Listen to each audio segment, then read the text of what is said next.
بسم اللہ الرحمن الرحیم۔ السلام علیکم، صبح بخیر۔ میں ہوں محمد عمر اسلم اور آپ دیکھ رہے ہیں پاکستان ٹیلی ویژن نیوز پر پروگرام جائزہ میں آج کی اچھی بات، ماں باپ کے ساتھ آپ کا سلوک ایک ایسی کہانی ہے جو کرتے تو آپ ہیں لیکن سناتی آپ کی اولاد ہے۔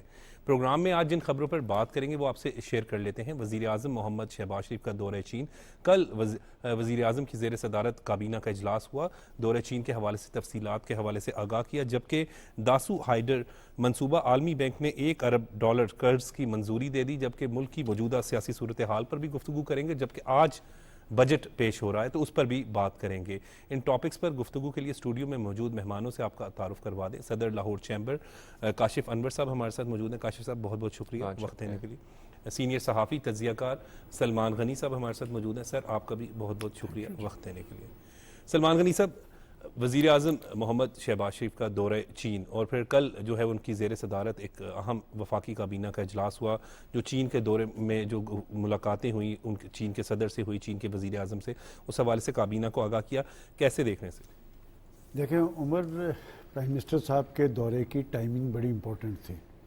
وہ ایک ایسی کیفیت میں چائنا کے وزٹ پہ گئے جب پاکستان کے اندر سعودی عرب، ابوظہبی، ان کی انویسٹمنٹ کے بڑے اعلانات ہوئے تھے جی، اور کویت اور قطر کے عمرہ کی پاکستان آنے کے اعلانات شامل تھے، اور آئی ایم ایف آپ کے پروگرام کی تائید کر چکا تھا، تو ایک اعتماد تھا پرائم منسٹر صاحب میں۔ اور دوسری طرف اس دورے کی اہمیت اور حیثیت کو جو واضح کیا وہ خود چینی لیڈرشپ نے کیا۔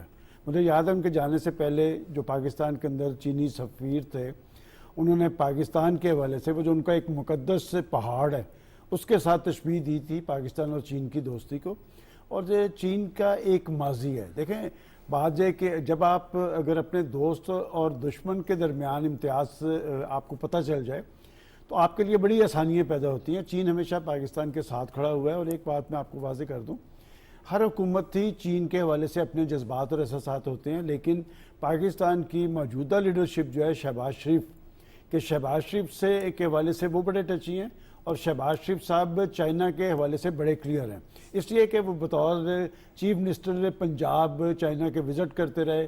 اور آپ کو یاد ہوگا کہ جب 2013 کے اندر اس وقت لوڈ شیڈنگ 18 گھنٹے کی چل رہی تھی، تو یہ چیف منسٹر تھے جنہوں نے پاکستان کے اندر چین کے تعاون سے سی پیک کے عمل کا حصہ تھے، وہ بجلی گھر جو لگائے اور چلوائے، اور اس طرح اس لوڈ شیڈنگ کا خاتمہ ہوا۔ لیکن یہ جو ان کا وزٹ تھا یہ پاکستان کے اندر پاکستان کے معاشی مستقبل کے حوالے سے اہم ہے، اور میں وہ شخص ہوں جو ہمیشہ یہ سمجھتا ہوں کہ آپ دفاعی اعتبار سے خود انحصاری کی منزل پہ پہنچے نیوکلیئر دھماکے کرنے، لیکن اب اصل ہمارا ہدف ہے کہ کیا ہم معاشی حوالے سے خود انحصاری کی منزل پہ پہنچ پائیں گے؟ یہ وہ بنیادی چیز ہے۔ میں سمجھتا ہوں کہ یہ وزٹ اس ساری سلسلے کے ساتھ منسلک کرتا ہے ان کوششوں کو اور کاوشوں کو۔ لیکن ایک بات میں نے پرائم منسٹر صاحب کا سارا وزٹ جو ہے وہ دیکھا، پرائم منسٹر صاحب وہاں پر جہاں جہاں گئے وہ اپنی تقاریر کے اندر انہیں یہ باور کرواتے نظر آئے کہ پاکستان کے اندر آپ کے سیکورٹی تحفظ کو یقینی بنایا جائے گا۔ جی، یہ ہمارے لیے لمحہ فکری ہے۔ آپ نے جو گزشتہ روز کیبنٹ کے اجلاس کا حوالہ بھی دیا، اس میں بھی پرائم منسٹر صاحب نے یہ بات رکھی کہ میں نے ان کے سیکورٹی کنسرن دور کیے ہیں، کہ یہ فیصلہ ہمیں کرنا ہے، اس حوالے سے اقدامات ہمیں کرنے ہیں۔ دیکھیں ہم اپنے دشمن کو سمجھیں، میں ہمیشہ یہ کہتا ہوں کہ دو مراحل ایسے ہوتے ہیں کہ جس میں جب پاکستان ایک تو معاشی حوالے سے ٹیک آف کرنے لگتا ہے تو دہشت گردی کا سلسلہ شروع ہوتا ہے، جی، اور دوسرا سیاسی محاذ پر ایک انتشار اور خلفشار پیدا کیا جاتا ہے، ایک مایوسی اور بے چینی کی کیفیت تاریخ کی جاتی ہے۔ دونوں کام ہوئے ہیں، اور یہ ایک بہت بڑا چیلنج ہے شہباز شریف صاحب کی حکومت کے لیے۔ دیکھیں ہماری فوج نے تو ایک قربانیوں کی تاریخ رقم کی ہے۔ جی، یہ دہشت گردی کی جنگ بنیادی طور پہ امریکہ کی جنگ تھی، جی، اور اس وقت پاکستان کے سیکورٹی اداروں نے یہ جن قابو کر کے دکھایا تھا۔ لیکن جب سے آپ سی پیک کے عمل کی بات کر رہے ہیں نا، یہ آپ کے دشمن کو ہضم نہیں ہو پا رہا، اور سی پیک آپ کو یاد ہوگا کہ 2017 تک جس اسپرٹ کے مطابق پاکستان آگے کی طرف بڑھ رہا تھا، میں ہمیشہ سے یہ سمجھتا ہوں کہ نواز شریف صاحب کو جو نااہل کیا گیا تھا، ان کے خلاف جو سازش کی گئی تھی، وہ دراصل سی پیک کے خلاف سازش تھی۔ اور اس کے بعد میرے پاس وہ ساری چیزیں موجود ہیں کہ ایک آرٹیکل باہر چھپا جس میں اسد عمر صاحب اور اس کے بعد عبدالرزاق داؤد صاحب یہ کہتے نظر آئے کہ جی 1 سال کے لیے اس منصوبے کو معطل کر دیں، اس لیے کہ جب آپ سی پیک پر اس کی اسپرٹ کے مطابق عمل پیرا ہوں گے تو آپ معاشی خود انحصاری کی منزل پہ پہنچ سکتے ہیں. اور اب سی پیک کی اپ گریڈنگ کی بات ہو رہی ہے. میں سمجھتا ہوں کہ ہمارے کرنے کا کام یہ ہے کہ پاکستان کے اندر ایک سازگار کاروباری ماحول طاری کرنا ہے، اور یہ بہت بڑا امتحان ہے. شہباز شریف صاحب کا یہی بات وہ سعودی عرب کے سرمایہ کاروں کو کہتے نظر آئے، اور یہی بات وہ چین کو کہتے نظر آئے. انہوں نے جب گزشتہ روز کیبنٹ میں سیکورٹی صورتحال کے انہوں نے کہا کہ اب ان کا ایک وفد آ رہا ہے، اور یقیناً ان کا وفد جو پاکستان آ رہا ہے وہ صورتحال کا جائزہ لے گا، اور دہشت گردی کا کلا کما کرنا یہ ہماری بڑی ضرورت ہے. اور یہ کام صرف سیکورٹی اداروں کے ذریعے نہیں ہوگا، اس میں سب کو اپنا رول ادا کرنا پڑے گا. دیکھیں جب دہشت گردی کی ہم بات کرتے ہیں تو ہمارے فوجی جوان اور ہمارے افسر جو ہیں انہوں نے شہادتوں کی تاریخ رقم کی ہے. کیا پاکستان کی سیاسی قیادت بھی ان کے پیچھے کھڑی ہے؟ کیا پاکستان کے سارے طبقات بھی حب الوطنی کے تقاضے پورے کر رہا ہے؟ اور کیا پاکستان کا میڈیا بھی پاکستان میں یکسوئی اور سنجیدگی طاری کر رہا ہے؟ تو بہت سارے سوالات ہیں جس کے جوابات آنے والے وقت میں سامنے آنے چاہیے. بالکل ٹھیک ہے. کاشف انور صاحب، 2 روز قبل آپ کی بھی جو ہے وہ چین کے کونسل جنرل سے ملاقات بھی ہوئی. انویسٹمنٹ ہمارے لیے بڑی ضروری ہے، اور چین کیونکہ ہمارا ہمسایہ ملک بھی ہے اور دنیا کی ایک بڑی معاشی طاقت ہے، تو انویسٹمنٹ اگر پاکستان میں آئے گی تو ہی انڈسٹری کو فروغ ملے گا. دیکھیں اس پہ کوئی دو رائے نہیں ہے، اور چین سے بلکہ چین کے علاوہ ہم تو یہ سمجھتے ہیں کہ ہمارے تمام ہمسایہ ممالک کے ساتھ تعلقات کو اچھا ہونا چاہیے. یہ بہت ضروری بات ہے کہ ہم جو باہر کی دور کی منڈیاں ڈھونڈتے ہیں، تو اگر ہمارے ہمسایہ ممالک کے ساتھ تعلقات بہتر ہو جائیں، اور جس میں چین سب سے بہتر ہمارا دوست ہے، خود ایک بڑی معاشی طاقت ہے، معاشی طاقت ہے، ہر اچھے برے وقت میں اس نے ہمارا ساتھ دیا، اور اس وقت بھی ہم کوئی بھی مسئلہ ہوتا ہے تو ہم سب سے پہلے چین ہی کی طرف دیکھتے ہیں، اور چین آگے بڑھتا ہے ہمیں اس مشکل سے نکالنے کے لیے، چاہے ہمارے انٹرنیشنلی ہو چاہے وہ ہمارے نیشنلی ایشوز ہوں، چین آگے آتا ہے. اب اگر ہم ٹیکنالوجی کی طرف بھی جانا چاہتے ہیں تو اس وقت سب سے بڑا جو ہمارا بزنس ہو رہا ہے وہ چین کے ساتھ ہی ہو رہا ہے. ہم اپنی ایڈوانسمنٹ آف ٹیکنالوجی میں جانا چاہتے ہیں، پھر وہی بات ہے چاہے وہ ایگریکلچر ہو چاہے وہ انڈسٹری ہو، ہمیں اس سے بہتر اور کوئی اسسٹنس نہیں دے سکتا. اور ہمارے تاجر حضرات بھی جو ہیں اس میں آپ کے ریٹیلرز لے لیں، اس میں آپ کے انڈسٹریز لے لیں، ان کی بھی پہلی جو توجہ ہوتی ہے وہ چائنا کی طرف ہوتی ہے. تو اب چائنیز کونسل جنرل کا آپ نے ذکر کیا، تو یہ بہت ضروری ہے کہ ہمارے تمام کونسلیٹس کے ساتھ تعلقات بہت اچھے ہونے چاہیے، اور ان کا چیمبرز کا وزٹ کرنا، ہمارے ایشوز کو دیکھنا. اور میں یہاں پر یہ بات کرنا چاہوں گا کہ انہوں نے بھی اس تحفظ کا اظہار کیا، اور جو ہمارے باقی بھی جو پارٹیسپینٹس تھے اس بات کا وہاں پر ہم نے ذکر کیا کہ اب جو چائنیز ہیں ان کے لیے جو گورنمنٹ کی نئی پالیسی آئی ہے کہ انہیں بلٹ پروف کارز کی طرف جانا ہے، یہ گورنمنٹ کا بہت اچھا قدم ہے کہ انہیں سیکیورٹی دینی چاہیے، لیکن اس کو دوبارہ ری وزٹ کرنے کی ضرورت ہے. اب میں بہت سے ایسے اپنے چائنیز لوگوں کو جانتا ہوں، اپنے پاکستانیوں کو جانتا ہوں جنہوں نے باہر سے چائنیز کو انوائٹ کیا ہوا ہے، اور ان کی ٹریولنگ میں ایشوز آ رہے ہیں. تو اگر ہم یہ انویسٹمنٹ چاہتے ہیں کہ ہمارے جیویز ہوں پاکستانیز کے چائنیز کے ساتھ، تو جب تک وہ اسیسیبل نہیں ہوں گے، جب تک ان کی موومنٹ آسان نہیں ہوگی، تو وہ ہم کیسے ان کو اپنا ملک دکھا سکیں گے، کیسے وہ ہماری فیکٹریز کو وزٹ کر سکیں گے. تو یہ بہت ضروری ہے کہ اس پالیسی کو ری وزٹ کیا جائے.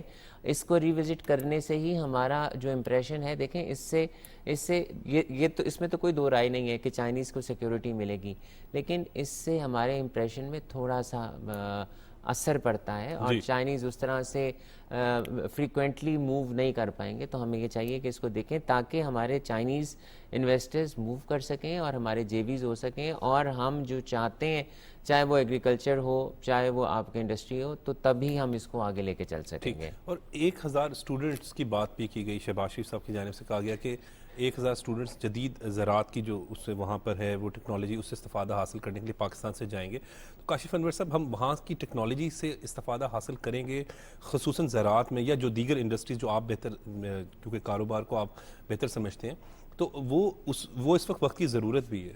دیکھیں ہم جو اس وقت ایک بات کر رہے ہیں کہ ہماری جتنے بھی اسٹوڈنٹس ہیں فارغ التحصیل ہو رہے ہیں، ہمیں ان کو سکلز پہ لے کر جانا ہے، اور ہم اگر یہ بھی بات کرتے ہیں کہ ہم اپنے پاکستانیز کو باہر کے ممالک میں بھیجنا چاہتے ہیں جو کہ فورن ریمیٹنس کا ایک بہت بڑا سورس ہے ہماری لیبر کی میں بات کر رہا ہوں، اب اس میں بھی وہاں پر انٹرنیشنل مارکیٹ میں وہ اس لیے ایڈجسٹ نہیں ہو پاتے یا ہم اس لیے وہ ہمارے لوگوں کو نہیں بلاتے کیونکہ وہ جو ان کے پاس سکلز ہیں وہ اپ ٹو ڈیٹ نہیں ہیں. تو یہ بہت ضروری ہے کہ اگر ہم یہ چاہتے ہیں کہ ہماری لیبر باہر جائے، ہمارے اسٹوڈنٹس باہر جا کر اپنے آپ کو اور زیادہ اپ گریڈ کر آئیں، تو جب تک ہم لیٹسٹ ایجوکیشن نہیں لیں گے، لیٹسٹ سکلز ڈیولپمنٹ کی طرف نہیں جائیں گے، اور جو ٹیکنالوجی ہم ملک کے اندر لانا چاہ رہے ہیں، چاہے پھر وہی بات میں دونوں کی زراعت کی بھی کر رہا ہوں، میں انڈسٹری کی بھی کر رہا ہوں، تو جب تک ہمارے پاس اس کی اویئرنیس نہیں ہوگی، جب تک وہ اس پہ ایکسپیرینس لے کر نہیں آئیں گے، تب تک وہ آ کے یہاں امپلیمنٹ نہیں کر سکتے. تو یہ بہت ضروری ہے کہ ٹریننگ ہونا ہمارے اسٹوڈنٹس کو، ہماری لیبر کو، تاکہ وہ جو اپ ڈیٹ سکلز سے ان کی انفارمیشن ہے ان کو روشناس کرانا یہ بہت ضروری ہے. بالکل ٹھیک ہے. اور سر چین تو جدید ٹیکنالوجی کے حوالے سے بھی جب ہم بات کرتے ہیں تو ہم بہت آگے، تو ہمسایہ بھی ہے، ہمارا دوست بھی ہے، مخلص دوست ہے، ہمیشہ مشکل وقت میں کام آتا ہے. اور پرائم منسٹر کے اس وزٹ کا کم از کم یہ فائدہ ضرور ہے کہ جب وہاں سے ہمارے پاس جدید ٹیکنالوجی آئے گی یا جو جدید جو چیزیں ہم سیکھ سکیں گے ان سے، تو یہاں پر بھی جو استعداد کار ہے اس کو بڑھانے میں اضافہ ہوگا زراعت میں. دیکھیں، ایک فائدہ تو خود جناب پرائم منسٹر شہباز شریف صاحب کو یہ ہوا کہ چین کے سب سے بڑے بینک کے سربراہ نے کہا کہ لوگ آپ کو پہلے پنجاب سپیڈ کے نام سے جانتے تھے، ہم سمجھتے ہیں کہ آپ پاکستان سپیڈ ہے، لیکن میں سمجھتا ہوں کہ سی پیک پر انہیں شہباز سپیڈ درکار ہے. اور شہباز شریف صاحب کو ایک کریڈٹ ہے کہ وہ کچھ کر کے دکھانا چاہتے ہیں، اور پنجاب کے اندر پنجاب کا ماڈل ان کا سب کے سامنے ہے کہ پنجاب کے ماڈل کے حوالے سے بعض انٹرنیشنل رپورٹس موجود ہیں جس میں وہ پنجاب کو گورنیبل صوبہ قرار دیتے تھے. دیکھیں، ہمیں یہ بات سمجھنے کی ضرورت ہے کہ آخر کیا وجہ ہے کہ چین پاکستان کی مضبوطی چاہتا ہے، چین پاکستان کے اندر معاشی استحکام چاہتا ہے، چین پاکستان کو معاشی طور پر مضبوط ہونا چاہتا ہے. اس لیے کہ ہم چین کے اسٹریٹجک پارٹنر ہیں، انڈیا امریکہ کا اسٹریٹجک پارٹنر ہے، باوجود کہ 100 ارب ڈالر کی وہ ان کے ساتھ بھی تجارت کرتا ہے، لیکن اس نے کبھی پاکستان پر انڈیا کو ترجیح نہیں دی، اور وہ سمجھتا ہے اس کے بہت ساری ریزرویشن ہیں، اس کے بہت سارے معاملات پر تحفظات ہیں. دیکھیں، جب چین اس حد تک انٹرسٹڈ ہے، میں پھر وہی بات کہوں گا کہ گیند ہماری کورٹ میں ہے. اور یہ جو دہشت گردی کی جنگ کی جب ہم بات کرتے ہیں تو جیسے میں نے پہلے کہا کہ بنیادی طور پہ امریکہ کی جنگ تھی اور پھر پاکستان تھا. پاکستان کا عمر ایک علاقائی اہمیت اور حیثیت موجود ہے. آپ کو شاید یاد نہ ہو، میں مرلہ وار ان چیزوں کو دیکھتا رہا کہ جب افغانستان میں امریکہ آیا تو پاکستان تھا جو یہ کہتا نظر آتا تھا کہ آپ مسئلے کا سیاسی حل نکالنے کی کوشش کریں، اور پھر پاکستان نے وہاں پر طالبان انتظامیہ قائم کرنے کے لیے ایک بڑا رول ادا کیا. دوحہ معاہدہ ہوا، مری مذاکرات کروائے، ہمارے ساتھ اچھا نہیں ہوا، اس لیے کہ ہم سمجھتے تھے کہ ایک پاکستان دوست حکومت بنے گی تو کم از کم دہشت گردی کا سدباب ہوگا. اور جب وہاں پر یہ انتظامیہ برسر اقتدار آئی تو ان کے ترجمان نے کہا کہ ہماری سرزمین اب پاکستان یا ہمسایہ ممالک کے خلاف استعمال نہیں ہوگی. لیکن دیکھیں، بات یہ کہ یہ دہشت گردی کا عمل جو ہے یہ آج کا نہیں ہے، یہ باقاعدہ ایک نیکسس ہے راہ کا، NDS کا. اور یہ جو انڈیا ہے نا، اس سے اب پتہ ہے کہ پاکستان ایک نیوکلیر پاور ہے، اس کی اب ضرورت نہیں ہے کہ پاکستان پر بری آنکھ ڈال سکے، وہ وایا افغانستان موو کرتا ہے. یہ جب آپ دہشت گردی کا نیکسس دیکھتے ہیں، اس کے سارے شواہد موجود ہیں، اور یہ شواہد طالبان انتظامیہ کو دکھائے بھی گئے، بتائے بھی گئے کہ آپ کی سرزمین استعمال ہو رہی ہے. اور بات یہ کہ استعمال اس لیے ہو رہی ہے کہ میں اس حوالے سے یکسو ہوں کہ انہیں یہ پتہ ہے کہ اگر پاکستان یہ سی پیک کا عمل اس کی اسپرٹ کے مطابق یہ کمپلیٹ کر لیتے ہیں تو یہ جو صنعتی زونز قائم ہونے ہیں، معاشی ایکٹیویٹیز ہونی ہیں، تجارت کا عمل ہونا ہے، اندرونی اور بیرونی سرمایہ کاری کا عمل جو ہے، یہ پاکستان مستحکم ہوگا، پاکستان کے مقاصد کی تکمیل ہوگی، اور پھر پاکستان پکڑا نہیں جائے گا. وہ چھوٹا ملک اس خطے میں ضرور ہوگا لیکن اس کا رول انڈیا سے بڑا ہوگا. یہ ہمارا دشمن کر رہا ہے، لیکن ہمیں، جب میں یہ کہتا ہوں نا، ہمیں یہاں جائزہ لینے کی ضرورت ہے. کیا آج اس بات کی ضرورت نہیں جب پرائم منسٹر یہ کہتے ہیں کہ جی میں جو سیکورٹی تھریٹس ہے اس کا چیلنج قبول کرتا ہوں، چائنیز کے لیے ہم ممکنہ اقدامات بروئے کار لائیں گے. لیکن مجھے بڑے افسوس سے کہنا پڑتا ہے کہ ہمارا پرائم منسٹر جب واپس آئے ہیں، پاکستان کے اندر ایک خوشی کی لہر تھی، ایک اطمینان تھا، اور چائنیز نے دیکھیں ان کا استقبال کیسا کیا جی کہ پریزیڈنٹ شی نے کہا کہ آپ میرے یہ آبائی شہر بھی دیکھنے کے لیے جائیں گے. جی. یہ ایک ذاتی تعلق کی وجہ ہوتی ہے. لیکن پاکستانی پرائم منسٹر واپس آتے ہیں, اس سے اگلے روز ہمارا ایک افسر اور 6 جوان شہید کر دیے جاتے ہیں. یہ ایک بڑا کلیئر میسج ہوتا ہے کہ وہ کس کو دینا چاہتے ہیں. وہ دراصل چائنیز کو ہی بتا رہے ہیں. لیکن ان کا کیا خیال ہے کہ چائنیز اس طرح کے واقعات, یہ ان کی بڑی اعلیٰ ظرفی ہے کہ ان کے انجینئرز کو بھی ٹارگٹ کیا گیا. 11 دہشت گردوں کو جہنم واصل بھی کیا ہے. جی بالکل کیا ہے. دیکھیں جواباً آپ ہمارے سیکورٹی فورسز نے قربانیوں کی ایک تاریخ رقم کیا ہے, ان کو ان کے انجام پہ پہنچانا ہے. لیکن عمر میں جو بات کہنا چاہ رہا ہوں, دیکھیں اگر ہم اپنی فوج کو دیکھیں, یہ فوج تھی ہماری جغرافیائی سرحدوں کے تحفظ کے لیے. جی. یہ دہشت گردی کا فنومینا تو بعد میں آیا ہے, اور ہمیں فرنٹ لائن کنٹری بنایا 9/11 کے واقعات کے بعد. لیکن جب وزن ڈالنے کی ضرورت آئی تو امریکہ نے انڈیا کے ساتھ ڈالا تھا. اور افغانستان کے اندر حالت یہ ہے کہ 52 کنٹریز کے ساتھ آئے اور پھر پتھر چاٹ کے واپس جانا پڑا. میں سمجھتا ہوں کہ ضرورت اس بات کی ہے کہ پاکستان کے اندر سیاسی استحکام قائم ہو, اور سیاسی استحکام میں ہی آپ ایک ایسا ماحول پاکستان کے اندر طاری کر پائیں گے جہاں پر پاکستان کا سرمایہ کار اور پاکستان کے اندر ایک صنعتی عمل آگے کی طرف بڑھے گا. جب ہم آگے کی طرف بڑھنے کی بات کرتے ہیں, پاکستان کے اندر پوٹینشیل موجود ہے. پاکستان قدرتی وسائل سے مالا مال ہے, پاکستانی قوم بڑی باشعور ہے, پاکستان کی نوجوان نسل بڑی ذہین ہے. لیکن بڑے اور بنیادی فیصلے آپ کو کرنے گے. ایک بات بہت اچھی ہوئی کہ چائنا کے اندر ہمارے سٹیک ہولڈرز بھی ساتھ تھے. پاکستان کے آرمی چیف بھی پاکستان کے چیف ایگزیکٹو کے ساتھ نظر آئے. اور اگر کوئی ایک بات ہے, میں سمجھتا ہوں کہ 100% پاکستان کی عسکری قیادت اور الیکٹڈ قیادت یکسو ہے, وہ چین کے ساتھ روابط کے حوالے سے, وہ پاکستان کی معاشی اہمیت کو بڑھانے کے حوالے سے, اور اس خطے میں استحکام کے حوالے سے. اور یہ ہماری اصل طاقت ہے. اگر سیاسی قیادت اور ہماری عسکری قیادت مل کے پاکستان کے اندر دہشت گردی کے عوامل اور دہشت گردی کے سدباب کے لیے مؤثر اقدامات کریں تو کوئی ایسی بات نہیں کہ پاکستان ایک پرامن کنٹری بنے اور ہم اپنا ہاؤس بھی جو ہے وہ ان آرڈر کر سکیں. بالکل درست. کا اس پر مزید بات کریں گے کاشف انور صاحب سے, لیکن ابھی وقت ہو رہا ہے بریک کا.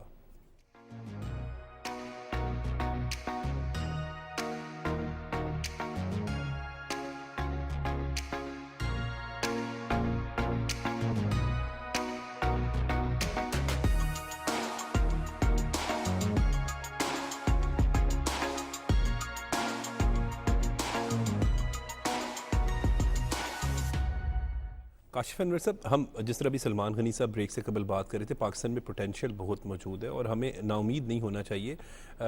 جب انویسٹمنٹ آتی ہے تو ملک میں اوبویسلی پھر جو ہے وہ روزگار کے مواقع بھی ملتے ہیں, کاروبار کو بھی فروغ ملتا ہے. بالکل, اس میں کوئی دو رائے نہیں ہے کہ ہمارے ملک میں اگر لا اینڈ آرڈر بھی تبھی امپروو کرتا ہے کسی بھی کنٹری کے اندر جب آپ کے ملک کے اندر اکنامک ایکٹیویٹی ہوتی ہے. انڈسٹریلائزیشن کا آنا بہت ضروری ہے, اس کے آپ کے ملک کے اندر انویسٹمنٹ آتی ہے. اور نہ صرف آپ جو ہم اس وقت فارن انویسٹر کی بات کر رہے ہیں, آپ کی لوکل انویسٹمنٹ بھی باہر نکل کر آتی ہے. لیکن اس کے لیے بہت ضروری ہے ہمیں یہ دیکھنا کہ ہماری جو انڈسٹری ہے ان کو جن معاملات کو فیس کرنا پڑ رہا ہے, اور ہمیں اس بات کو بھی دیکھنا ہے کہ کلائمیٹ چینج کی وجہ سے پاکستان جو ہے وہ سب سے زیادہ افیکٹ ہوا ہے. ہمیں اس کے لیے بھی بہت سے اقدامات کرنے ہوں گے. ہمیں اپنی جو اگر ہم یہ چاہتے ہیں کہ ہماری انویسٹمنٹ انکریز ہو, ہماری انڈسٹریلائزیشن ہمارے ملک کے اندر بہتر ہو, تو جو ہماری انرجی کی کاسٹ ہے اس کو ریڈیوس کرنے کی بہت ضرورت ہے. ہمیں دوسرے ایونیوز کی طرف جانا ہوگا, ہمیں ہائیڈل کی طرف جانا ہوگا, ہمیں سولر کی انویسٹمنٹ کی طرف جانا ہوگا. اور یہ بہت ضروری ہے کہ ہم واٹر اسکیئرس ہونے کے لیے جا رہے ہیں, تو ہمیں واٹر ریزروائرز پہ بہت زیادہ کام کرنے کی ضرورت ہے, ہمیں ڈیمز پہ بہت کام کرنے کی ضرورت ہے. اور جب آپ اس پہ کام کریں گے تو الٹیمیٹلی ہمارا انرجی مکس بھی امپروو کرے گا, اور اس کی وجہ سے آپ کی انڈسٹری کو سستی بجلی ملے گی. اور اگر ہم ایسے اقدامات جتنی جلدی کر لیں, کیونکہ یہ نہیں ہوگا کہ یہ اقدامات شارٹ ٹرم پالیسیز کے ساتھ بنیں گے, ہمیں اس کے ساتھ short term medium term policies میں جانا ہوگا, اور اس سے ہمارے ٹریڈ ڈیفیسٹ کو بھی بہتری ملے گی. تو جو بار بار کہہ رہے ہیں کہ ہمارا ٹریڈ ڈیفیسٹ بڑھ جاتا ہے اور فیول ہمیں 18-19 بلین ڈالر کا منگوانا پڑتا ہے, تو اس میں بھی ہمارے لیے آسانی ہوگی اور ہمارا ٹریڈ ڈیفیسٹ امپروو کرے گا. بالکل ٹھیک ہے سر. داسو ہائیڈرو منصوبہ کے لیے کل جو ہے عالمی بینک نے $1 ارب قرض کی منظوری بھی دے دی ہے. دیکھیں یہ ایک اچھا پاکستان کے حوالے سے ایک اچھا قدم ہے. اس میں دیکھنے کی بات یہ ہے کہ انہوں نے جس منصوبے کے لیے $1 ارب دیے ہیں آپ کو، اس سے پہلے بھی وہ کروڑ ڈالر دے چکے ہیں۔ یہ پن بجلی کا منصوبہ ہے، اور جیسے ابھی کاشف انور صاحب بات کر رہے تھے، عمر بر وقت کیے ہوئے اقدام جو ہوتے ہیں وہ نتیجہ خیز ہوتے ہیں۔ بات یہ کہ یہ 1994 سے یہ جو آئی پی پیز آئی ہیں، انہوں نے ہماری صنعتی عمل کو بھی تباہ کیا، ہمارے عام آدمی کی زندگی میں بھی بدعنوانی اسی کی وجہ سے ہے۔ اور آج سب سے بڑا بحران جو ہے یہ بجلی اور گیس کے بلوں کا بحران ہے، جو پاکستان کی الیکٹڈ حکومت کو فیس کرنا پڑ رہا ہے۔ مجھے یاد پڑتا ہے کہ پاکستان کا کوئی ایسا حکمران نہیں، میں آپ کو بتاتا چلوں کہ نواز شریف صاحب نے بھی کالا باغ ڈیم بنانے کا اعلان کیا، بے نظیر بھٹو صاحب نے بھی کالا باغ ڈیم بنانے کا اعلان کیا، اور جنرل مشرف صاحب نے پوری ایک کمپین چلائی تھی۔ کیا وجہ تھی؟ کون لوگ تھے جو کالا باغ ڈیم کے منصوبے پہ اثر انداز ہوئے؟ اگر کالا باغ ڈیم اس وقت بنا ہوتا تو آج انرجی بحران نہ ہوتا، آج ہم ترقی کی دوڑ میں بہت آگے۔ تو میں یہ سمجھتا ہوں کہ اس وقت آپ کا دشمن نہیں چاہتا تھا، انہیں پتا تھا کہ کالا باغ ڈیم پاکستان کا مستقبل ہے، انہوں نے اس کو روکنے کے لیے میرے ذاتی علم میں کروڑوں اربوں روپے استعمال کیا۔ اور میں سمجھتا ہوں کہ جیسے معیشت پر سیاست نہیں ہونی چاہیے، اس طرح قومی منصوبوں پر بھی سیاست نہیں ہونی چاہیے۔ یہ داسو ڈیم پہ اگر $1 ارب اس پہ یہ جب تکمیل اس کی ہوگی تو 5000 میگا واٹ کے قریب آپ کو ملیں گے۔ اور آپ کو یاد ہوگا کہ 2013 کے اندر جب انرجی کے حوالے سے بڑے اقدامات کیے، بجلی گھر لگائے گئے، تو پھر جو نیکسٹ گورنمنٹ آئی 2018 کے اندر، انہوں نے کیا الزام دیا ہے ماضی کی حکومت پہ کہ جی انہوں نے بڑی زیادتی کی، یہ بجلی زیادہ بنا گئے تھے۔ بات یہ کہ آپ کے پاس بجلی موجود ہے، بجلی کی پیداوار موجود ہے، آج بڑا کام ہے بجلی کو سستی کرنا۔ ایک وقت تھا کہ بجلی ایشو ہی نہیں تھا، یہ ایشو بنا ہے آئی پی پیز کی وجہ سے، اور میں سمجھتا ہوں کہ شہباز شریف صاحب کو اس کا ضرور نوٹس لینا چاہیے۔ کب تک ہم اپنا اربوں خربوں ان کمپنیز کی نظر کرتے رہیں گے؟ اور یہ کون لوگ ہیں؟ یہ سب کو پتہ ہے کن کے دور میں ہوا ہے، کیسے ہوا، کن لوگوں کو oblige کیا جاتا رہا۔ اور میں ایسی کمپنیز، 4 ایسی کمپنیز ہیں جو بند پڑی ہیں، انہیں کسی کو 6 ارب دیا ہے، کسی کو 4 ارب دیا ہے۔ اس طرح ملک نہیں چلا کرتے، بڑے فیصلے کرنے پڑیں گے۔ بڑے فیصلوں کا اختیار پاکستانی قوم نے، آج جو گورنمنٹ ہے اسے بڑی ساری پولیٹیکل پارٹیز کی تائید اور حمایت حاصل ہے، اور میں سمجھتا ہوں کہ بڑے فیصلے عوام کی تائید اور حمایت سے ہوتے ہیں۔ شہباز شریف صاحب میں یہ کیپیبلٹی موجود ہے، تو لہٰذا وہ یہ نہ دیکھیں کہ کس کس کے مفادات پر زد پڑے گی۔ جب وہ ملک کے مفاد کے اندر بڑا اقدام کریں گے تو قوم ان کے پیچھے کھڑی ہوگی۔ اور ایک بات میں اور ضرور کہنا چاہوں گا کہ یہ جو بجلی کے لاسز ہیں، یہ بھی ایک بہت بڑا چیلنج ہے۔ دیکھیں یہ سارا نقصان کس کا ہو رہا ہے اور اس کا فائدہ کون اٹھاتا ہے؟ بل تو عام آدمی کو دینا پڑتا ہے، عام آدمی پہ سارا لوڈ پڑتا ہے۔ اور دوسری ایک بات جو موجودہ گورنمنٹ کے حوالے سے شہباز شریف صاحب مسلسل یہ کہتے نظر آئے کہ اب پاکستانی عوام پر لوڈ نہیں پڑے گا، اور پاکستان کا بجٹ آ رہا ہے، اور متعدد بار میری خود پرائم منسٹر صاحب سے اس حوالے سے بات ہوئی تھی، تو انہوں نے کہا تھا کہ ہماری میکسیمم کوشش ہوگی کہ پاکستان کی عوام کو ریلیف ملے۔ یہ ریلیف یقینی بنائے بغیر پاکستان کے اندر سیاسی استحکام نہیں آئے گا۔ آج اگر ایک الیکٹڈ گورنمنٹ ہے تو الیکٹڈ گورنمنٹ یا الیکٹڈ پرائم منسٹر کی نظریں عوام پر ہوتی ہیں، انہیں پتہ ہوتا ہے کہ لوگوں کا چولہا جل رہا ہے یا نہیں جل رہا ہے۔ تو لہٰذا جب تک آپ اپنی پالیسیز کے ثمرات اور اثرات عام آدمی تک نہیں پہنچائیں گے اور اس کے گھر کے اندر سکون نہیں ہوگا، پاکستان کے اندر سیاسی استحکام نہیں آئے گا۔ بالکل سلمان غنی صاحب جس طرح بات کرتے ہیں، آج کا دن بھی بڑا امپورٹنٹ ہے کیونکہ آج بجٹ آ رہا ہے۔ کیا توقعات ہیں، کیونکہ آپ لاہور چیمبر کو ریپرزینٹ بھی کر رہے ہیں، کیا ایکسپیکٹ کر رہے ہیں؟ آپ نے کیا تجاویز دی ہیں جی؟ آپ سے گورنمنٹ دیکھیں نے ہم نے جی بالکل ہر سال کی طرح ہم نے بھی تجاویز دی ہیں، اور we are very grateful to the prime minister کہ انہوں نے کچھ روز پہلے ہم کچھ پریزیڈنٹس کو بلایا اور ایسوسیشنس کو، جس میں انہوں نے بزنس کمیونٹی کے ایشوز کو بھی سنا۔ تو یہ اٹ از ویری گڈ۔ دیکھیں نا، یہ انٹریکشن کا ہونا اور پرائم منسٹر صاحب سے ڈائریکٹ جا کے بات کرنا، ہائیسٹ اتھارٹی سے بزنس کمیونٹی کی ملاقات وہاں پر دیکھیں، وہاں پر منسٹر فائنانس، منسٹر انڈسٹری، سب کا بیٹھے ہونا۔ دیکھیں عمل اس پہ حل ہونا یا نہ ہونا ایک بات کی بات ہے، لیکن ہم ایک بار بار یہی بات کرتے ہیں کہ اسٹیک ہولڈرز کے ساتھ میوچول کنسلٹیشن ہونی چاہیے، جو کہ دیٹ از ویری گڈ۔ اور آج کا دن ہم لوگوں کے لیے بہت اہم ہے، کیونکہ ہم تو جو آپ نے مجھ سے سوال کیا، ہم تو یہی چاہتے ہیں کہ زیادہ سے زیادہ آسانیاں ہوں، فیسیلیٹیشن ہو، لیکن ہمیں اس بات کو بھی دیکھنا ہے کہ ملک جن مراحل سے گزر رہا ہے اس میں ہمیں ٹیکس بیس کو بڑھانے کی بہت ضرورت ہے۔ تو ہم نے بھی ریکویسٹ یہی کی ہے کہ دیکھیں ٹیکس بیس کا بڑھنا بہت ضروری ہے، ہر ایک کو اپنا ڈیو ٹیکس دینا چاہیے، اپنی فائلنگ کرنی چاہیے، لیکن ایگزسٹنگ ٹیکس پیئرس کے لیے سہولیات ضرور پیدا کریں. اگر ہم اپنے ٹیکس بیس کو بہت زیادہ بڑھا دیں گے تو وہ that is not good for the economy and that is not good for the taxpayers. ان کے لیے بھی اچھی بات نہیں ہے. اور جو سیلریڈ پرسن بار بار جو یہ بات کرتے ہیں کہ کسی اور پہ زور چلے نہ چلے, تو آپ سیلریڈ کلاس پہ ضرور زور چلتے ہیں اور ان کی ڈیڈکشنز ہو جاتی ہیں. ہم بھی یہی چاہتے ہیں کہ آپ ٹیکس بیس کو بڑھائیں, پالیسیز ان کے لیے بنائیں. میں نے تو برملا پرائم منسٹر صاحب سے کہا کہ دیکھیں کہ پالیسیز ان کے لیے بنائی جائیں جو ٹیکس نیٹ کے اندر نہیں ہیں, ان کے لیے پالیسیز نہ بنائی جائیں جو ٹیکس نیٹ کے اندر ہے. اور جون سا ڈیٹا آپ کے پاس ہے اس ڈیٹے کو پہلے استعمال کریں, اس کے بعد آپ وہ توجہ ان کی طرف دیں, کیونکہ ہمارا جو سارا دار و مدار ہوتا ہے وہ ان لوگوں کی طرف ہوتا ہے جو ٹیکس نیٹ کے اندر ہے. اور دیکھیں اگر آپ کو اپنی انڈسٹری کو چلانا ہے, ابھی ہم بڑے شکر گزار ہیں. پھر دیکھیں گورنمنٹ کی ہر اس بات کو اپریشیٹ کرنا چاہیے جو اچھا قدم ہے. آپ کا 1.5% انٹرسٹ ریٹ کو کم کرنا, it is very good. Petrol کی قیمتیں کم کی, اٹ از ویری گڈ.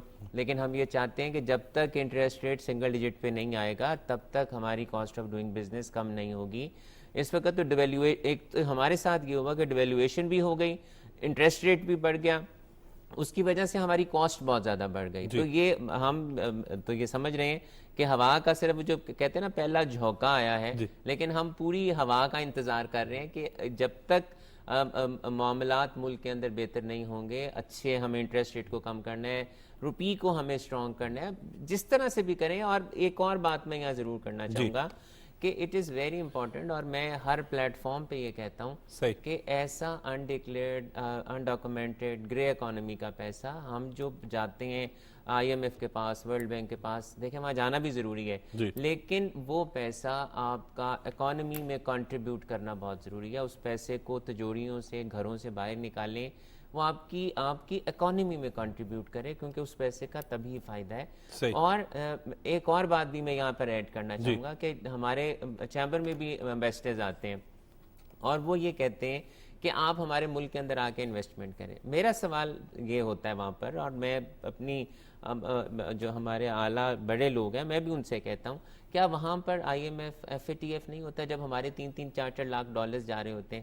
تو ہمارے ملک کے اندر جب انویسٹمنٹ آتی ہے, ہمارے ملک کے اندر ڈالرز آتے ہیں, ہمارے ملک کے اندر پیسہ آتا ہے, تو وہ سوال یہاں کیوں کھڑا ہو جاتا ہے؟ تو ہمیں اس پہ بھی دیکھنا ہے. ڈالرز کا آنا ہر حالت میں ہمارے ملک کے لیے اچھا ہے. ہمارے ایکسپیٹریٹس کو بھی ہمیں کنونس کرنا چاہیے اور اپنے انویسٹرز کو بھی کنونس کرنا چاہیے کہ وہ اپنے ملک کے اندر انویسٹمنٹ لائیں اور ڈالرز لائیں. بالکل ٹھیک ہے, اس پر مزید بھی بات کریں گے, سلمان غنی صاحب کی رائے جانیں گے, لیکن ابھی وقت ہو رہا ہے بریک کا.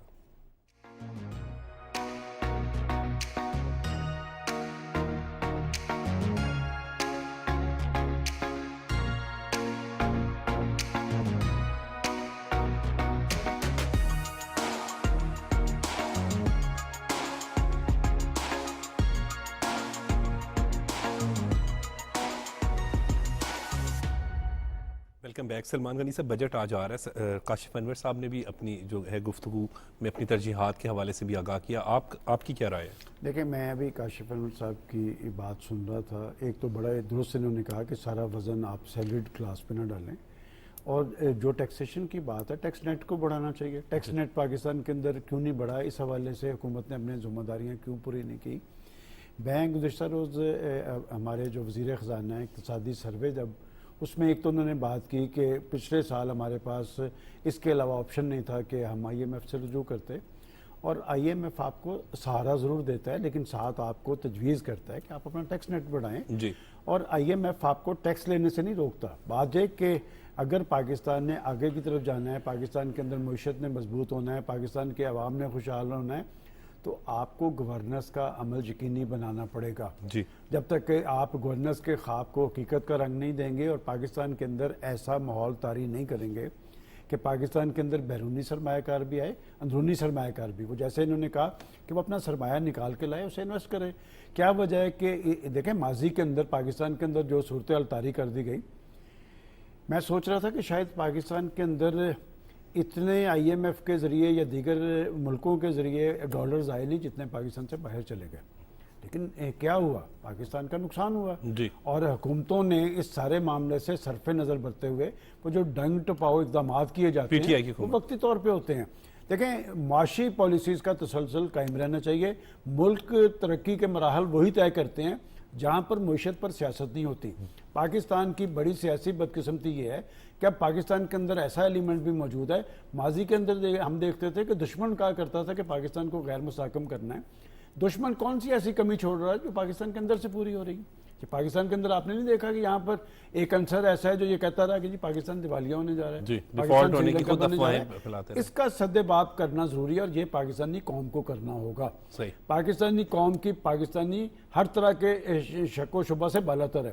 میں سمجھتا ہوں کہ پاکستان کے حوالے سے سب سے زیادہ جذباتی یا بیرون ملک میں بیٹھے پاکستانی ہیں یا اندرون ملک میں پاکستانی ہیں. ان کا مفاد پاکستان ہے, وہ پاکستان کی بات کرتے ہیں اور پاکستان کی مضبوطی تبھی ممکن بنے گی, پاکستان استحکام کی منزل پہ تب پہنچے گا جب آپ ایسی پالیسیز بنائیں جس میں جہاں پر غریب آدمی کے لیے ریلیف ہو وہاں پر ایک سازگار کاروباری فضا ہو.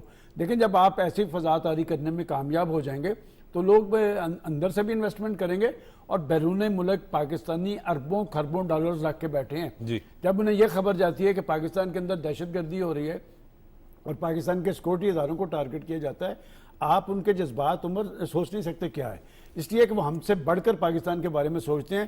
تو میں سمجھتا ہوں کہ پاکستان کی معاشی بحالی, مضبوطی اور ترقی کے عمل کو تیز کرنے کے لیے سب سے اہم اور بنیادی بات یہ ہے کہ پاکستان کے اندر لا اینڈ آرڈر کو یقینی بنایا جائے. اور اس حوالے سے میں بار بار یہ کہہ رہا ہوں کہ صرف پاکستانی فوج کی ذمہ داری نہیں ہے, اس میں پاکستان کے دیگر اداروں کو, پاکستان کے تمام طبقات کو, پاکستان کے میڈیا کو, پاکستان کی سول سوسائٹی کو اپنا اپنا رول ادا کرنا ہے. ہم دیکھیں گے نا کہ کون سا ایلیمنٹ ہے جو پاکستان کے اندر انتہا پسندی پھیلا رہا ہے, شدت پسندی کو فروغ دے رہا ہے, دہشت گردوں کا سہولت کار ہے. جس دن ہم اس پر قابو پانے میں کامیاب ہو گئے تو پاکستان کو آگے جانے سے کوئی نہیں روک سکتا. اس وقت بھی پاکستان کے اندر اور باہر سازشیں جاری ہیں, لیکن میں سمجھتا ہوں کہ اگر حکومت سنجیدگی سے معاشی اقدامات کرتی نظر آئی اور چین کے حوالے سے جو ہمارے ان کے درمیان معاہدے ہوئے ہیں ان پر انہی اسپرٹ کے مطابق عمل درآمد ہو گیا تو ہمیں معاشی استحکام تک پہنچنے سے کوئی نہیں روک سکے. بالکل ٹھیک ہے. اور کاشف انور صاحب, ہم جب معیشت کی مضبوطی کی بات کرتے ہیں, کیونکہ اس وقت سب سے بڑا چیلنج جو ہے وہ معیشت ہے ہمارے لیے, تو اس میں اگر بیرون ممالک سے سرمایہ کاری آئے, جس طریقے سے سلمان غنی صاحب بھی بات کر رہے تھے, ہم سب کو اپنا کردار بھی ادا کرنا چاہیے. دیکھیں اگر ہم ایک سوال اگر مجھے اجازت دیں, میں کاشف انور صاحب سے پوچھنا چاہتا ہوں. مجھے بڑا اچھا لگا جب انہوں نے یہ بات کی کہ جی پاکستان کی سیلریڈ کلاس پہ سارا پریشر ہے. کاشف صاحب یہ بتائیں کہ ہمارے تاجر جو ہیں, ہمارے صنعت کار جو ہیں, وہ ٹیکس دینے سے گریزاں کیوں ہیں؟ اس کی وجوہات کیا ہیں؟ آپ بالکل ٹھیک کہہ رہے ہیں. دیکھیں ہمیں فرینڈلی انوائرمنٹ دینا ہے, اس میں کوئی دو رائے نہیں ہے کہ جب تک ہم اپنے ٹیکس بیس کو نہیں بڑھائیں گے سب ٹیکس نہیں دیں گے. لیکن ہمیں گورنمنٹ کو یہاں پر یہ بتانا ہوگا, اور ہم بار بار یہ ریکویسٹ کرتے ہیں کہ ہمیں فائلرز, نان فائلرز یا نان ٹیکس بیس کو فوائد بتانے ہوں گے ٹیکس نیٹ کے اندر آنے کے. آڈٹ سر کس کا ہوتا ہے, پینلٹیز کس کو لگتی ہیں, سارے معاملات کون دیکھتا ہے جو ٹیکس نیٹ کے اندر ہے. تو ہمیں یہاں پر ڈیفرینشیٹ کر رہے ہیں. ہمیں جو اور ایک اور بات, میں ہمیشہ ہر پلیٹ فارم پہ یہ کہتا ہوں کہ جون سی انفارمیشن آپ کے پاس ہے, کمرشل میٹرز کا ڈیٹا آپ کے پاس ہے, آپ کے پاس فورن ٹریولرز کا ڈیٹا آپ کے پاس ہے, آپ کے پاس 1000 cc سے زیادہ کے جو گاڑیاں ہیں آپ کے پاس ہیں, آپ کے پاس پلاٹس کے لین دین کی ڈیٹیل آپ کے پاس ہے. قانون یہ کہتا ہے کہ ایسا شخص جس کا کمرشل میٹر ہے اور وہ اپنی انکم ٹیکس کی ریٹرن نہیں سبمٹ کرائے گا, اس کا کنیکشن کاٹ دیا جائے گا. سر کاٹ دیں سر, اٹ از ویری امپورٹنٹ. میں نے تو نہیں کاٹنا نا. اب ہوتا کیا ہے, جو ٹیکس نیٹ کے اندر ہے ود ہولڈنگز اسے کرنی پڑتی ہیں, اسٹیٹمنٹس اسے دینی پڑتی ہیں, ریفنڈز اسے مانگنے پڑتے ہیں. ہم ڈاکومنٹیشن, ہم بھی بار بار یہ کہتے ہیں آپ ڈاکومنٹیشن کریں لیکن ود ہولڈنگ کے ریٹس کو کم کریں. قوانین ضرور بنائے جائیں. ابھی دسمبر سے لے کے جون تک جو قوانین بنے ہیں اسٹیک ہولڈرز کو آن بورڈ نہیں لیا گیا. اب اگر آپ کو انصاف مانگنے کے لیے, اگر میں صرف یہاں پر جو لاسٹ امینڈمنٹس آئی ہیں اس میں ایک شرط یہ ہے کہ اگر آپ نے ہائی کورٹ میں جا کر سٹے لینا ہے تو جو آپ کی اسیسنگ آفیسر نے آپ کی اماؤنٹ اسیس کی ہے وہ آپ نے 30% اس کا آپ نے ہائی کورٹ میں جمع کرانا ہے فار سٹے. تو یہ ہمیں آسانیاں پیدا کرنی ہوں گی اور ہمیں کنونس کرنا ہوگا. اس میں اویئرنیس کی بھی ضرورت ہے, لیکن یہ بہت ضروری ہے کہ جب تک آپ ایگزسٹنگ ٹیکس پیئر کو عزت نہیں دیں گے, ایگزسٹنگ ٹیکس پیئر کے لیے فیسیلیٹیشن نہیں دیں گے, اور جہاں تک ابھی جو نئی اسکیم آ رہی ہے ریٹیلرز کی, it is very good, sub retailers کو آنا چاہیے. لیکن میرا اس میں گورنمنٹ سے ریکویسٹ یہ ہے کہ آپ کو پہلے اسکیم دینی چاہیے، اس کے بعد ریٹیلرز کو بتانا چاہیے کہ آپ اگر اسکیم کے اندر آ جائیں گے تو 5 سال آپ کو آڈٹ نہیں ہوگا، آپ سے کوئی سوال نہیں ہوگا. گورنمنٹ نے اسکیم نہیں دی لیکن گورنمنٹ کہہ رہی ہے آپ ٹیکس نیٹ کے اندر آ جائیں.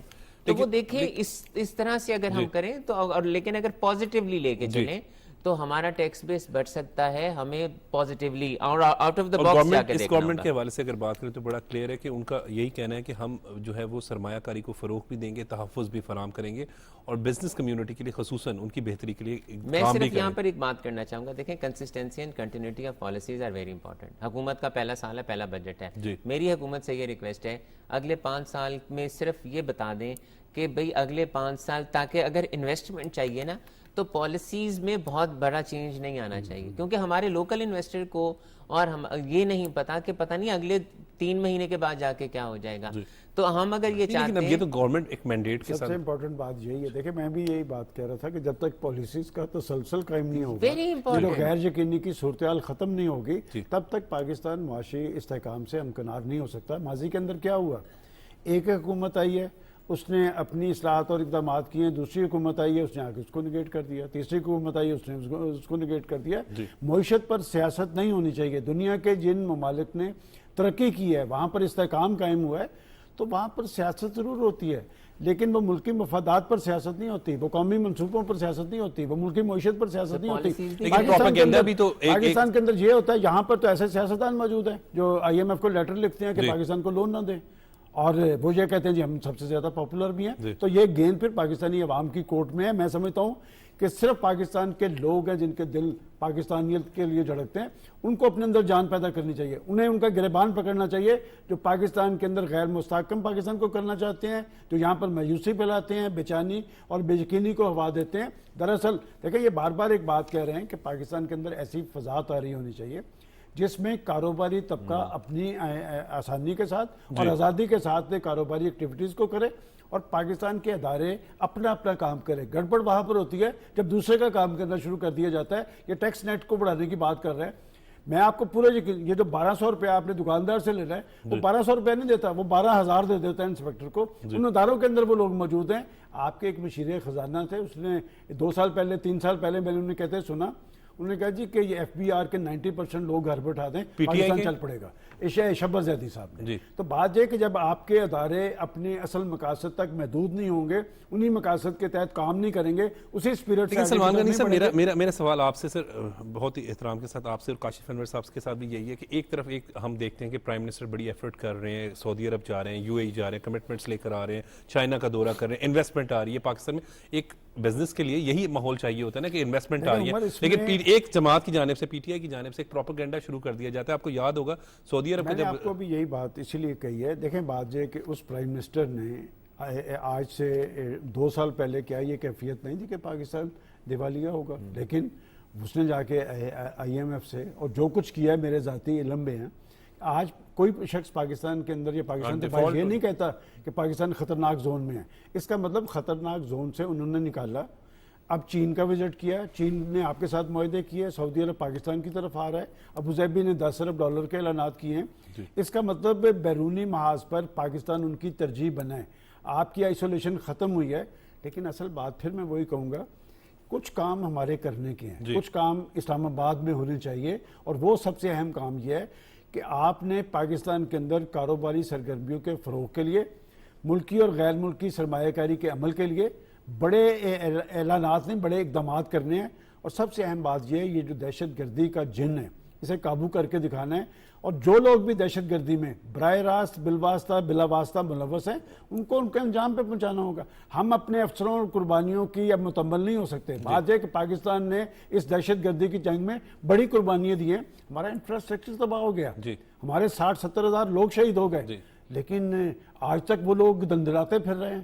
کون لوگ ہیں جو ان کے سہولت کار ہیں؟ اور ایک بات میں آپ کو بتاؤں، ہم جب یہ بار بار کہتے ہیں نا کہ جی یہ افغان سرزمین سے آتے ہیں، ہمیں اس بات کا جائزہ لینا چاہیے یہ کن کے پاس آتے ہیں. دیکھیں نا، اصل بات یہ ہے کہ سہولت کار تو انہیں یہاں سے ملتے ہیں.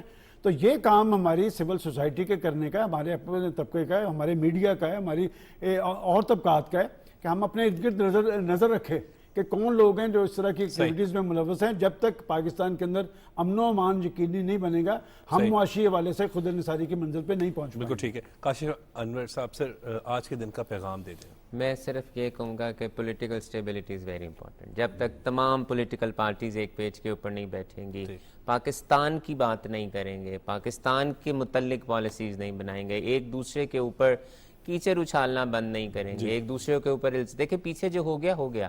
آج اگر ہم یہ چاہتے ہیں کہ ہمارا فورن انویسٹر اس ملک کے اندر آئے تو ساری ذمہ داری ہماری پولیٹیکل پارٹیز کے اوپر ہے, انہیں ایک پیج پہ آنا پڑے گا فار اکنامک اسٹیبلٹی. سلمان غنی صاحب سر آج کے دن انہوں نے تو وہ نسخہ بتا دیا کہ جب ہم معاشی ایکٹیویٹیز کی یا معاشی استحکام کی بات کر رہے ہیں تو گیند پاکستان کے اہل سیاست کی کورٹ میں ہے.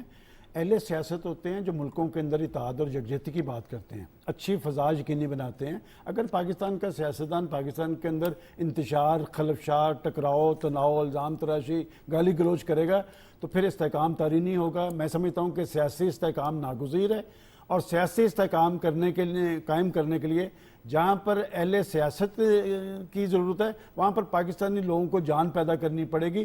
جس لیڈر کو بھی وہ پاکستان کے مفادات سے کھیلتا دیکھیں اس کی پکڑ کریں. جب تک آپ اپنے اندر جان پیدا نہیں کریں گے ہماری پالیسیز کا رخ درست نہیں ہوگا, اور پاکستان جن مقاصد کے لیے بنا تھا وہ مقاصد اچیو نہیں ہوں گے. قائد اعظم اور اقبال کا پاکستان وہی پاکستان تھا جس نے دنیا کے لیے مشعل راہ بننا. بہت بہت شکریہ کاشف انور صاحب, آپ نے اپنا قیمتی وقت دیا. بہت بہت شکریہ سلمان غنی صاحب سر, آپ نے بھی اپنا قیمتی وقت دیا. ناظرین آج کے پروگرام میں ملک کی موجودہ صورتحال پر گفتگو کی گئی. آج بجٹ آ رہا ہے اس پر بات چیت کی گئی. وزیر اعظم محمد شہباز شریف صاحب کی زیر صدارت کل جو وفاقی کابینہ کا اجلاس ہوا دورہ چین, اس حوالے سے گفتگو کی گئی.